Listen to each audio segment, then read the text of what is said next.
나아가도록 하겠습니다. 하나님 말씀 누가복음 5장 5절입니다. 우리 같이 봉독하도록 하겠습니다. 시몬이 대답하여 이르되 선생님, 잡은 것이 없지만은 말씀에 의지하여 내가 그물을 내리리이다 하고. 아멘. 올 한해는 말씀이 기초가 되어서 그 말씀을 통하여 우리의 삶이 탄탄해지기를 소망하는 그러한 한 해입니다. 사실 기초로 얘기하자면은 우리 모함교회만큼 기초가 탄탄한 교회는 없을 겁니다. 그 코로나의 혹독한 폭풍과 같은 시기 가운데서도 2020년 정말 넉넉하게 잘 견뎌냈고 올 한 해도 흔들림 없이 우리 교회가 나가고 있는 것 같습니다. 그렇게 따지면 정말 기초가 튼튼한 것 같습니다. 그런데 거기에 만족해서는 안 됩니다. 교회의 기초가 튼튼할 뿐만 아니라 우리 가정, 우리 삶, 우리 자녀들, 우리 일터의 기초가 정말 튼튼해졌으면 좋겠습니다. 그리고 세상적인 관점으로서의 기초가 아니라 하나님의 말씀으로 저는 기초가 되어야 된다라고 생각합니다. 하나님의 말씀이 우리 밑바탕에 쫙 깔려 있을 때 그 어떤 일이 있더라도 흔들리지 않으리라 저는 확신합니다. 그렇기 때문에 저는 말씀을 가까이 하십시오, 말씀을 잘 읽겠다고 다짐하십시오, 이렇게 강하게 권면을 지난주에도 했고요. 오늘도 그와 같은 맥락에서 말씀에 의지하여 사는 삶에 대한 이야기를 전하려고 합니다. 오늘 이 본문은 베드로가 예수님을 만나는 그런 상황이 담겨져 있습니다. 아마 우리 모함의 성도님들 이 본문을 가지고 설교를 하라고 해도 설교 잘 하실 만한 분들 많을 겁니다. 그만큼 익숙하고 잘 아는 내용입니다. 자, 일단 마이클 샌덴이라고 하는 학자에 대한 이야기를 잠시 한번 해보겠습니다. 이 마이클 샌덴이라고 하는 사람은 하버드 대학교의 정치, 철학과 교수입니다. 나라를 어떻게 다스릴지를 아주 철학적으로 해석을 해서 제시를 하는 굉장한 학자입니다. 정의란 무엇인가라고 하는 책을 써서 우리나라에도 번역이 됐는데, 이 책은 과거에 어떤 모 대통령이 휴가를 갈 때 이 책을 가지고 휴가를 갔다 라고 하면서 굉장히 알려졌던 책입니다. 그만큼 대통령조차도 정의가 무엇인지 이 셀덴의 책을 통하여 공부하려고 했던 정도의 수준의 학자입니다. 근데 이 셀덴이라고 하는 학자가 또 다른 책을 2000년도 초반에 냈는데 그 책이 뭐냐? 돈으로 살 수 없는 것들이라고 하는 책입니다. 이 책은요, 강의할 때도 이른바 강의실이 미어 터지게 학생들이 와서 넓은 강당 같은 큰 장소로 옮겼다라고 이야기됩니다. 그리고 책을 내서 우리나라에도 소개됐고요. 특별히 그 내용이 물질 만능주의 이 세상에서 돈으로 살 수 없는 도덕적인 것들, 가치 있는 것들이 있다, 이런 내용들을 젊은이들에게 제시하기 때문에 우리나라에서도 고등학생이 읽어야 될 책 100권 여기에 선정이 되어서 추천될 정도로 아주 좋은 책입니다. 저도 이런 책들에 대한 제목들 또 내용들을 살펴보면서 우리가 돈으로 살 수 없는 것이 뭔가 저도 돌아보게 됩니다. 많죠? 건강, 생명, 가족, 또 과거에 소중했던 추억들, 이거는 도저히 돈으로 살 수 없는 겁니다. 그 중에 하나가 뭐냐? 저는 경험이다라고 생각합니다. 물론 뭐 사업을 하다가 크게 손해를 보고 또 뭐 건강을 잃어가지고 병원비가 많이 들어가고 그러면 위로하는 표현으로 이렇게 얘기합니다. 아이고, 뭐 돈이 얼마를 들어서 좋은 경험했다고 생각해. 그럴 수 있습니다만 경험은요, 돈으로 살 수 없는 것들이 너무나 많이 있습니다. 여러분, 과거에 소중했던 추억들, 경험들 돈으로 살 수 있겠어요? 못 삽니다. 그리고 살면서 아주 뼈저리게 또는 의미 있게 느꼈던, 배웠던 그런 경험들 돈 주고 못 살 것들이 수두룩합니다. 그래서 저는요, 우리의 경험들이 정말 소중하다, 이것을 강조하고 싶고요. 셀덴 이 사람이 얘기했던 돈으로 살 수 없는 것들이라고 얘기했을 때 저는 도덕 또는 여러 가지 가치 중에 경험도 빠져서는 안 될 것이다, 그렇게 생각이 듭니다. 이 경험이라고 하는 것이 얼마나 소중하냐면은 철학에 있어서도 경험이라고 하는 것은 굉장히 철학의 역사에서 중요한 부분을 차지합니다. 철학은 뭡니까? 머릿속에서 일어나는 생각들을 가지고 뭔가를 정리하고 정의하는 게 사실 철학 아닌가요? 그래서 진실이란 무엇인가? 소크라테스 다 머릿속에서 이루어졌던 겁니다. 이러한 철학이 쭉 이어오다가 1700년대에 들어서 아주 놀라운 변화가 생깁니다. 그게 뭐냐? 경험주의 철학입니다. 말은 되게 어렵습니다. 인신론에 있어서 단어와 개념에 있어서 실제적인 경험이 어떻고 어떤 명제나 신념, 그러는데 제가 간단하게 설명하면 이겁니다. 우리나라 말 중에 이런 말이 있죠. 똥이냐 된장이냐 꼭 먹어봐야 아냐, 이런 말이 있잖아요. 그 뭡니까? 딱 보면 안다는 겁니다. 그런데 경험주의 철학은 그게 아니라는 겁니다. 먹어보고 확인해보고 경험해봐야지 진짜인지 가짜인지 안다라고 하는 것이 경험주의 철학입니다. 그동안 너무 머릿속으로 말로만 세상의 것들을 이야기하다 보니까 그것도 좋긴 좋지만 내가 확인해보고 경험해보는 게 진짜야 라고 이야기를 하는 겁니다. 여러분, 중국에서 얼마 전에 무슨 일이 있었냐면요, 사람들이 시장에 가가지고 새우를 사가지고 아주 싱싱한 새우를 사가지고 삶는데 삶은 물이 벌건 겁니다. 이유가 뭘까요? 알고 보니 이 새우가, 그 종류의 새우는 빨갈수록 신선한데 이게 잡아가지고 유통하려고 하는 이 사람들이 새우를 잡아온 거를 빨간 염료에다가 넣어가지고 염색을 한 겁니다. 왜? 싱싱하게 보이려고. 그러면 사는 사람들 입장으로는 눈으로 봐서 이게 싱싱한 건지 아니면 색깔을 입힌 건지 구별할 수 있을까요? 못할까요? 못합니다. 직접 삶아 봐야지, 씻어 봐야지, 그 물이 나와 봐야지 깨달은 겁니다. 그래서 중국에서 난리가 났습니다. 어떻게 하냐면 배추를 싱싱하게 하기 위하여 색소를 입히고요, 쌀을 양을 늘리기 위해서 플라스틱, 전분 이런 걸로 가짜 쌀알을 만들어가지고 썩기도 하고요. 하여튼 중국에서 음식 문제로 그렇게 곤욕을 겪더라고요. 뭡니까? 우리 삶이 이제는요, 눈으로 생각으로 뭔가를 확인하고 검증하는 것도 중요하지만 실제로 경험해보는 것이 제대로 옳다라고 하는 것을 우리가 느끼면서 사는 시대가 되었다는 겁니다. 이거는 철학에 대한 얘기뿐만 아니라 실제 우리의 삶도 그렇습니다. 베이컨, 로크, 버클리, 휴움, 코메니우스, 루소, 페스탈로치 이런 학자들이 예전에 머릿속으로 생각하던 그런 철학 말고 실제 경험해 봐야 된다라고 얘기합니다. 특별히 이 페스탈로치, 교육의 아버지다라고 얘기합니다. 이 사람도 역시 그런 관점입니다. 아이들을 가르칠 때 어떻게 잘 가르치지? 머릿속으로 생각하고 이론이 아니라 실제 해보고선 이게 맞다, 경험을 통하여 제시한 겁니다.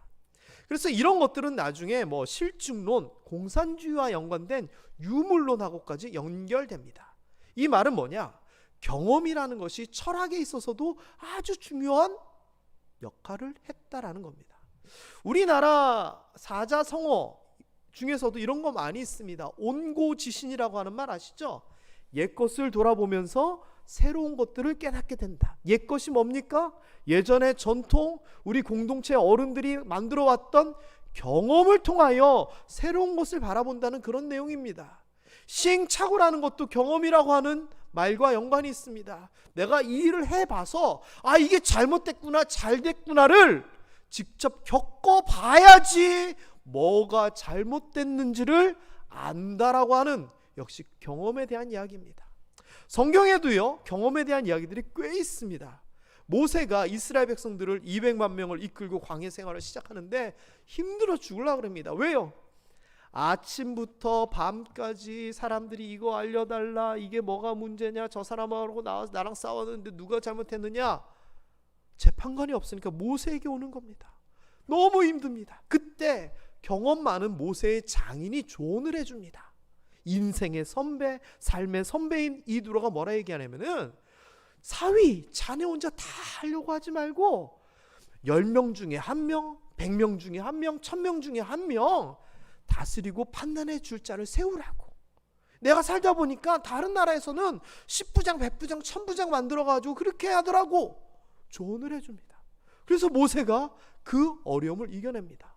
실제로 하나님께서도 비슷하게 얘기합니다. 민수기서에서 보면 이스라엘 백성들을 다스릴 지도자들, 장로들을 뽑으라라고 모세에게 얘기하는데 어떤 사람들을 뽑으라라고 얘기하냐면은 이스라엘의 노인 중에서 경험 많은 사람들을 지도자로 세우라라고 얘기합니다. 또 솔로몬의 아들 르호보암의 얘기에서도 경험에 대한 중요한 이야기가 나옵니다. 르호보암이 솔로몬의 뒤를 이어 왕이 되었을 때 나이 많은 경험 많은 신하들이 조언을 합니다. 아버지 때보다 세금도 적게 걷고 아주 좀 편하게 해주십시오. 그래서 백성들의 마음을 얻어야 됩니다. 그런데 젊은 신하들, 경험 없는 젊은 신하들은 이렇게 얘기합니다. 그러면 안 됩니다. 초장부터는 확 길을 꺾어놔야 됩니다. 르호보암이요, 경험 많은 나이 든 대신들의 말을 저버리고 젊은 사람들, 경험 없는 사람들의 말을 들었다가 백성들이 반란을 일으켜서 10개 지파, 12개 지파 중에 10개 지파가 튕겨나가 북이스라엘을 세우게 됩니다. 경험 많은 사람들의 조언을 무시한 겁니다. 잠언서에서도 비슷한 얘기를 많이 합니다. 나이 많고 늙은 내 부모의 말을 가볍게 여기지 말아라. 왜? 경험을 통하여, 인생을 통하여 만들어 온 지혜를 무시하지 말라는 겁니다. 그러니까 이 경험이라는 것이 얼마나 중요합니까? 여러분들도 이런 경험들이 다 있으시고 경험을 통하여서 지금 살아가고 계신 겁니다. 그래서요, 저는 경험과 말씀에 대한 것들이 잘 조화를 이루어야 된다 생각합니다. 내가 살면서 내가 느꼈던 경험들, 배워왔던 경험들과 하나님의 말씀이 잘 조화를 이루어야 됩니다. 자, 그런데 문제는요, 나는 이렇게 생각하고 나는 이렇게 살아왔고 나는 경험상 이게 옳다라고 생각하는데 하나님이 그렇지 않다라는 겁니다. 예를 들면은요, 이 경쟁의 시대에서 누가 나를 해코지 하려면 싸워서 이겨내고 밟고 나아가야 되는데 하나님께서 원수를 사랑하고 너를 핍박하고 박해하는 자를 위해서 기도하고 너 것을 뺏어가면 더 주고 이러라는 겁니다. 여러분, 내 삶의 경험과 내 삶의 원칙은 나를 지키고 저들을 이겨내는 건데 져버리고 뺨을 대주고 다 줘버리라고 하나님이 얘기합니다. 그러면 어떻게 살아야 됩니까? 내 생각, 내 경험이 우선돼야 됩니까? 아니면 하나님의 말씀이 우선돼야 됩니까? 여러분, 제가 이렇게 얘기하면 아이고 목사님 당연히 하나님의 말씀이죠 라고 얘기할 수 있습니다. 왜요? 그 사람의 얘기는 그렇게 얘기할 수 있습니다. 그런데 나의 상황에서는 어떨까요? 나의 상황에서는 실제로 여러분들에게 누군가가 해코지를 하려고 하고 여러분을 괴롭힌다면 정말 용서하고 사랑하고 기도해 주실 수 있으시겠어요? 충돌입니다. 충돌. 자, 베드로에 대한 이야기로 한번 가보도록 하겠습니다. 오늘은 베드로가 경험을 되게 많이 하는 여러 가지 경험을 한 이야기들이 나옵니다. 첫 번째, 이 누가복음 4장 5장에 보면 무슨 얘기가 나오냐면 베드로는 경험 많은 어부다라고 하는 것이 나옵니다. 평생 이 사람은 고기 잡은 사람입니다. 게다가 배도 가지고 있는 선주입니다. 그리고 동생들을 거느리는 나름대로 리더입니다. 그러니까 고기잡이에 있어서 평생의 경험을 가지고 있었고 당장 오늘만 해도 밤새도록 고기를 잡았던 경험이 있는 사람입니다. 자, 그렇다면 누군가가 고기 잡는 것에 대해서 감히 베드로 앞에서 얘기할 수 있겠습니까? 없습니다. 오늘 지금도 고기를 잡아봤는데 내 평생의 경험과 오늘의 경험으로 봐서 지금은 고기를 잘 잡을 수 없습니다라고 하는 것을 확실히 알고 있던 사람입니다. 그런데 이 베드로에게 예수님이 깊은 데로 가서 그물을 내려 고기를 잡으라는 겁니다. 충돌입니다. 나의 평생의 경험상 또 오늘의 경험상 이거는 아닌 겁니다. 게다가 예수님은 누굽니까? 어부도 아니고 잘 아시다시피 뭐의 아들? 옥수의 아들입니다. 자, 예를 들면 이렇습니다. 이도희 선생님한테 8살짜리 여자아이가 피아노를 배우러 왔습니다. 그래서 한 일주일을 딱 치더니 이 아이가 선생님한테 얘기하는 겁니다. 선생님, 제가 선생님 피아노 치는 거 보니까 아닌 것 같다고. 내가 한 일주일 정도 피아노를 쳐보니까 요렇게 쳐야 된다고 하면서 이렇게 치라고 합니다. 이도희 선생님 어떻게 하시겠습니까? 말도 안 되죠. 그쵸? 말도 안 되는 얘기입니다. 예를 들면은 우리 포도농사 지으시는 분들, 제가 이리저리 좀 주워들은 포도농사에 대한 지식을 가지고 제가 신방 가가지고 이렇게 하시면 안 되고 나무가 이렇게 되면 안 되고 막 얘기한다 그러면, 여러분 포도농사 지으시는 분 제가 막 그렇게 가가지고 잘난 척하면은 앞에서는 얘 얘기할지 모르지만 속으로는 무슨 생각이에요? 번데기 앞에서 주름 잡고 있네 생각하실 거잖아요. 베드로요, 평생의 경험, 그리고 지금 당장 해봤던 경험이 있는데 손도 야들야들하고 그물도 한 번도 안 던져본 것 같은 목수쟁이가 와가지고 지금 깊은 데로 가서 그물을 던지면 고기를 잡을 수 있으니까 깊은 데로 가서 그물을 던지라고 하면 이게 말이 됩니까? 말도 안 되는 이야기를 들었을 겁니다. 자, 그런데 여러분, 나의 평생의 경험이 있고 지금 당장 얘기하는 예수님의 말씀이 있는데, 여러분 결론은 아시죠? 베드로가 그 말씀대로 그물을 던집니다. 왜 그랬을까요? 왜 그랬을까요? 이유가 있습니다. 첫 번째는 자기의 삶에서 자기가 경험해왔던 그런 거 말고 새로운 말도 안 되는 경험을 한 게 있습니다. 그게 뭐냐? 4장에 나옵니다. 여기에 보면은 시몬의 집, 베드로죠. 시몬의 집에 누가 있었냐면은 중한 열병을 앓고 있는 장모님이 있었습니다. 그런데 이 장모님을 예수님께서 말씀을 통하여서 병을 낫게 합니다. 그러니까 베드로가 말도 안 되는 경험을 지금 한 겁니다. 자기의 생각과 상상을 뛰어넘는 일을 본 겁니다. 게다가 5장에 보면은요, 이 일이 있기 직전에 무슨 일이 있느냐, 예수님께서 역시 또 시몬의 배를 타시고 땅에서 잠시 띄우라 하신 다음에 그 배 위에 올라가서 하나님의 말씀을 가르칩니다. 다른 성경 구절에 보면은 예수님의 말씀을 사람들이 뭐라고 얘기하냐, 서기관이나 바리새인이 가르치는 것 같지 않고 하나님의 권위가 느껴지는 말씀이다라 하면서 다 놀랍니다. 그러니까 베드로도 자기 배에 와가지고 누가 올라가지고 잠시 쓰겠다고 합니다. 평소 같으면 에이 저리 가시오라고 했을 건데 뭘 봤어요? 직전에 자기 장모님을 고치는 걸 봤잖아요. 그러니까 그러시라고 했더니 그 위에 올라가서 말씀을 선포하는데 하나님의 말씀을 선포하는 겁니다. 평생 들어보지 못한 이야기를 그 입에서 쏟아내시는 겁니다. 보통 사람이라고 생각했을까요? 아니요. 많은 사람들이 예수님의 기적을 보고 말씀을 들었을 때 저분이 선지자 아닌가? 저분이 메시아 아닌가라고 생각했던 것처럼 베드로도 동일한 마음이었을 겁니다. 그러니 예수님께서 깊은 데로 가서 그물을 던져라라고 얘기하니 베드로는 두 경험이 충돌하는 겁니다. 하나는 내 평생에 내가 쌓아왔던 나의 경험과 말도 안 되는 예수님에 대한 기적에 대한 말씀에 대한 경험이 부딪힙니다. 자, 이때 베드로가 선택한 겁니다. 나의 경험이냐, 말도 안 되는 저 예수님의 말씀이냐. 베드로가 얘기합니다. 밤새도록 수고해서 잡은 것이 없습니다. 내 경험상 안 됩니다만 말씀에 의지하여 내가 그물을 던지겠습니다라고 얘기합니다. 왜? 병이 낫고 놀라운 말씀이 선포되는 이것을 통하여 그는 새로운 경험을 한 겁니다. 그리고 기대를 하는 겁니다. 내 경험, 내 생각은 다 내려놓고 말씀에 의지하여 나가게 됩니다. 게다가 이 말씀에 의지한다는 이 표현이 저는 너무 마음에 듭니다. 이 말씀에 의지한다라고 하는 표현은 에피다라고 하는 헬라어를 쓰는데 이게 영어로 치면 at입니다. 내가 저기에서입니다. 비슷한 표현으로 치자면. 그런데 이 헬라 표현에서는 거기에서, 특별히 그 위에서라고 하는 표현을 사용합니다.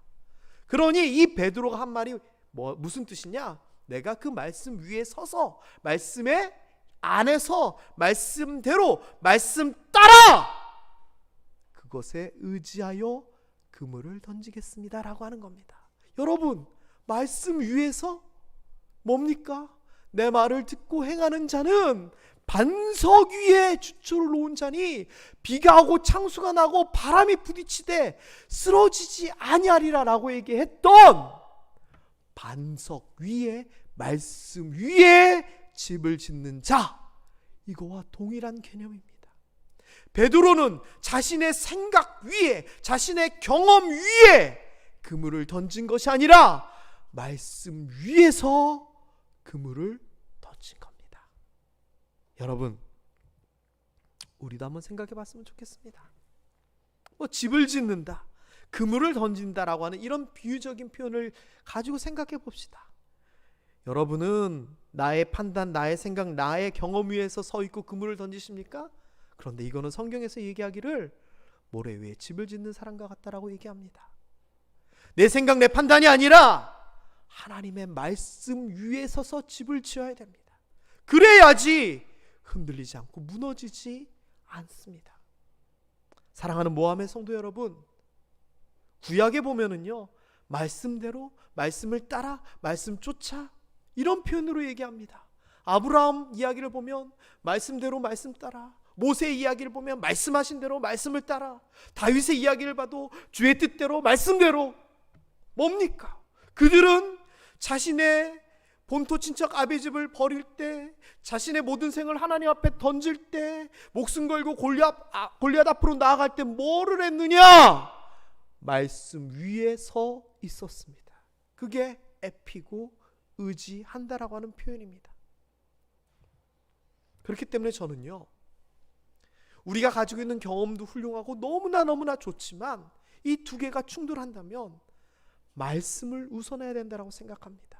이 말씀은 그냥 다른 게 아닙니다. 다른 게 아니라 이 말씀은 하나님에 대한 경험입니다. 말씀을 통하여 우리가 하나님을 알게 되고 느끼게 되는 겁니다. 말씀을 통하여 하나님을 만나는 겁니다. 말씀을 통하여 하나님의 뜻을 알게 됩니다. 이게 바로 하나님에 대한 경험이라는 겁니다.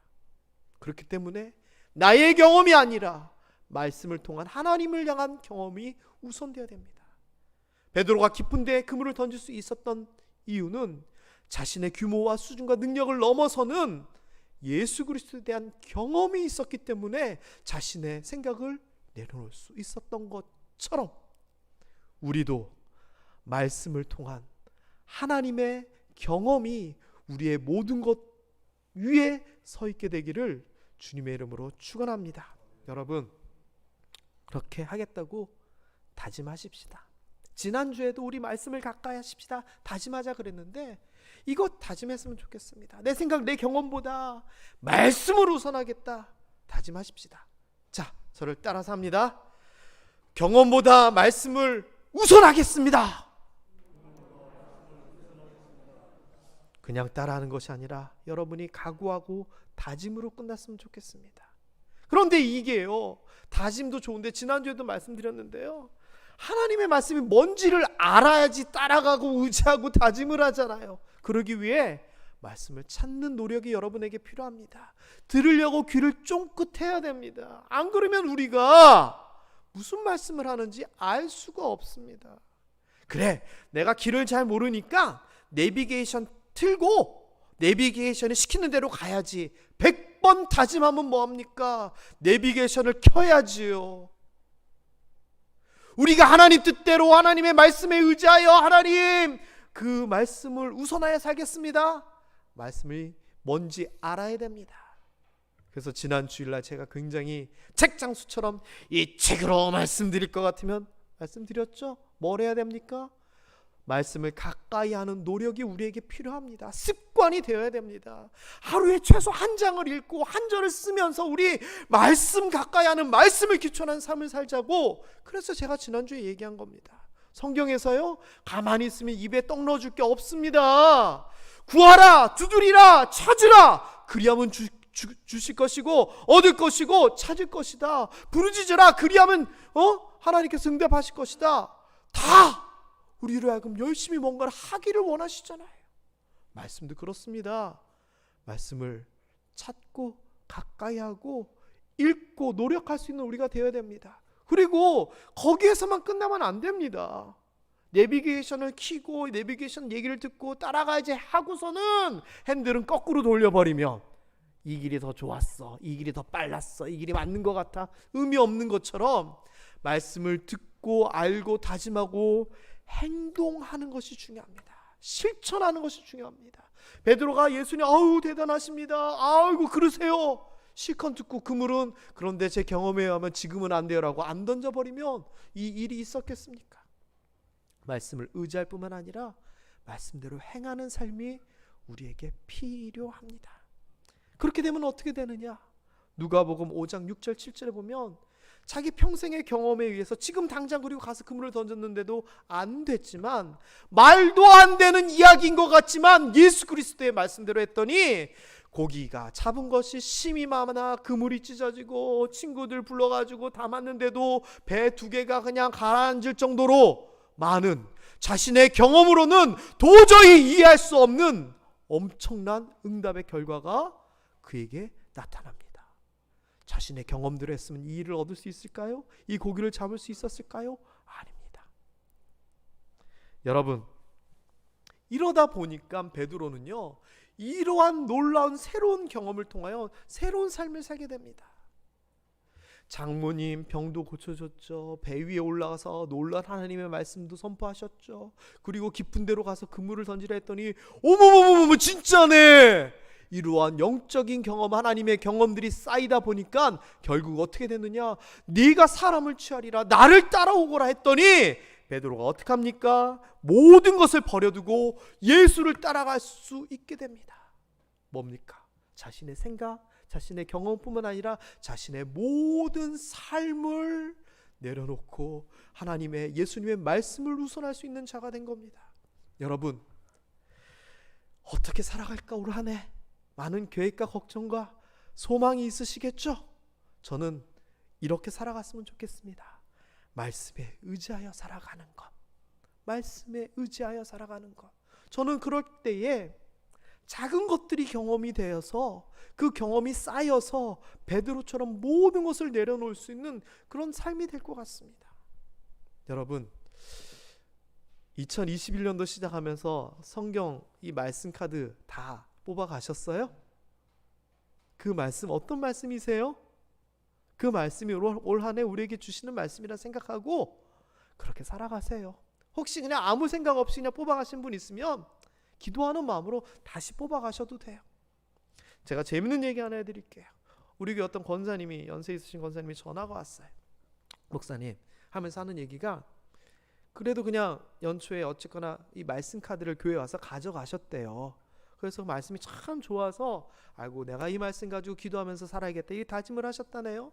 그런데 교회에서 혹시나 연세 있으신 분들, 이런 분들 교회 못 오셔가지고 저런 거 못 가지고 가실까봐 편지에다가 말씀 카드, 뭐 성경 읽기 카드 발송을 해드렸거든요. 그러니까 그분이 말씀 카드를 받았는데 교회에서 또 하나가 더 온 거예요. 근데 신기한 거는요, 내가 뽑아갔던 말씀 카드하고 교회에서 보내준 말씀 카드가 구절이 똑같다는 거예요.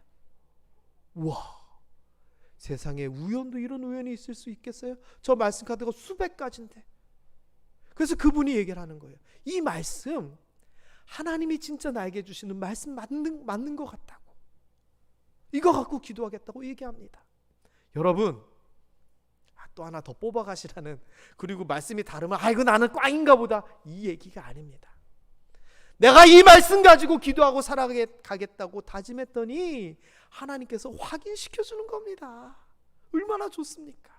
여러분도 그 말씀 카드에 매달리시고 성경 말씀 매달리시고 쓰면서 하나님에 대한, 말씀에 대한 사모하는 마음을 키워나가십시오. 그러면 하나님께서 이게 맞구나, 이게 옳구나라고 깨닫게 하시고 새로운 경험을 여러분에게 주시고, 이런 경험들이 쌓여나가면서 여러분의 삶은 엄청난 삶이 될 거라 저는 확신합니다. 여러분, 다시 한번 말씀드립니다. 올 한 해 이렇게 살아갑시다.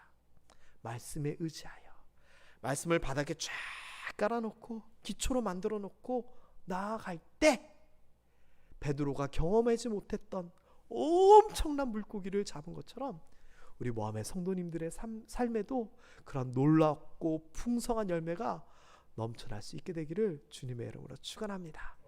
여러분, 말씀이 우선입니다. 말씀이 기초이자 기본입니다. 올 한해 우리 모든 모함의 성도들 성경 말씀, 설교 말씀, 묵상하는 말씀, 이런 말씀에 집중하고 중요시하는 삶을 통하여서 올 한해 여기에 있는 것처럼 튼튼한 기초 위에 큰 역사를 이루실 수 있게 되기를 다시 한번 주님의 이름으로 축원합니다.